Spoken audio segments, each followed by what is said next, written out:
Satu, dua, tiga. Okay, Assalamualaikum. Saya Mr. Fan daripada CPU 2B. So, ini saya nak tunjukkan cara nak tukar cabin filter. So, jom. So, benda pertama yang kita kena buat ialah buka glove box ni. Buka lebih tepi ni. Okay, kiri kanan ada klip dia.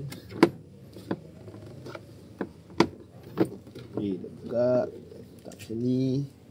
Dalam ni ada dia punya kat sini ada punya filter dia kan. So kita buka sebelah sini ada klip. Buka sini. Okay, dah buka dah cabut. Ni dia punya penutup. So dalam ni ada dia punya filter. Okay, filter ni patutnya kena tukar lah sebab dah kotor macam ni kan.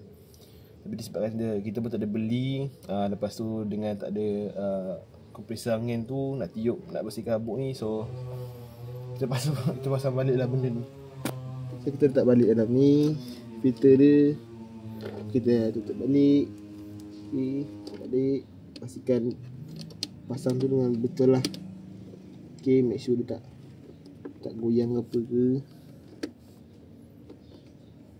Lepas tu pasang balik glove box dia.